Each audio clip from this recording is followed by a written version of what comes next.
Cougar Nation. I'm Rachel from Cougar Board, and we have the famous Brecken Mazingo here with us today.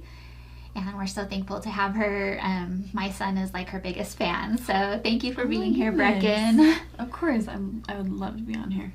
So you are from Sandy, Utah, right? Yes. Tell us a little bit more about what it was like growing up in Sandy and where you went to high school and what that was like.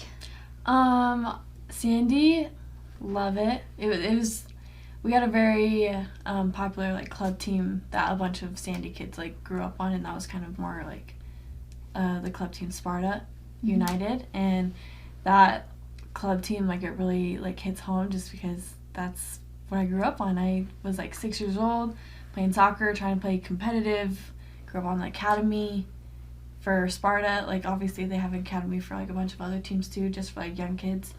And then I went into like the more like club slash premier slash like competitive like league and finished like about 8 years on that, and then I transferred over, or not transferred, but I guess you could call it transferred or just switch teams like when you're that young, and I went to Celtic, which was all the way down to Provo, so I had to drive like 30 minutes every day, which was kind of scary. I think that was scary for my parents just because I was about 15, 16, 17 when I like made that transition, and of course I just started driving and all that stuff, but I was willing to do it, and my parents were willing to do it just because they wanted me to go far in soccer, and Celtic was the next move for me, and like just advancing my own personal capabilities or goals and all that kind of stuff.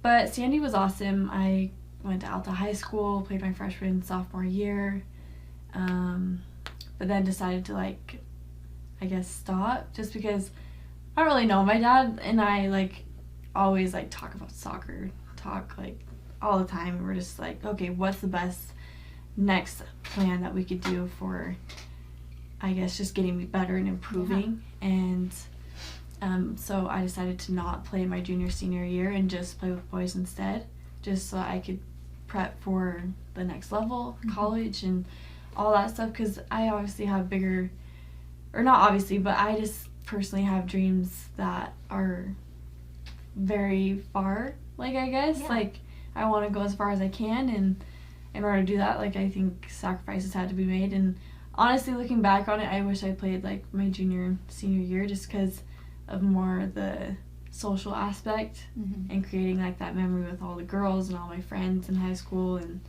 just kind of enjoying soccer. I feel like I kind of took it a little bit too seriously, but honestly, like you were driven, right? Yeah, that's just kind of like who I am, and that's how I was raised. So it was like I didn't think I was like giving up too much for that, but now I'm just like, you know what, like there's a lot more to soccer than, or I mean a lot more to life than just soccer, you know.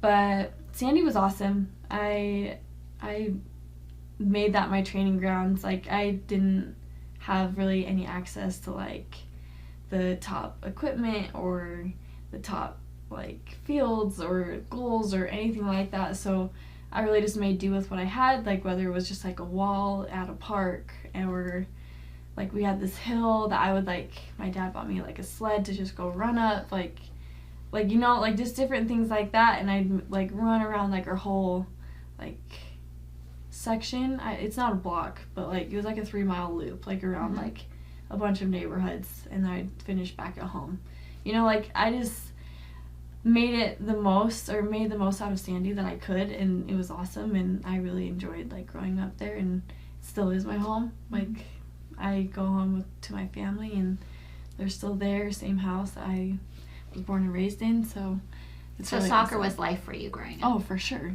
Soccer was definitely life. Sacrificed anything for it. Yeah, for sure. Tell me about playing with the boys. Were you on a co-ed team, or were you just playing with the boys in high school, or on the high school team, or what were you doing? So the team that I transferred over to, or switched over to, like the last 3 years, I was able to play club competitively before going to college. They had a boys team, so it was still down in Provo, so I still had to drive down. Oh, okay. But it was just like, I guess just the boys version of the girls team that I was on. And so obviously like in the fall, like all the girls were playing high school, but the boys were staying because their season's in the spring to play high school. Right. So I was just like, oh, I'll go play for the boys team. Like, I know the coaches there, right? Have my coach to connect with those coaches and tell them, like, oh, I want to go and play. But yeah. So were you the only girl on the team? Yeah. I mean, I didn't play games, but I just like practiced with them every day, which was awesome. Hard, but fun. It was fun.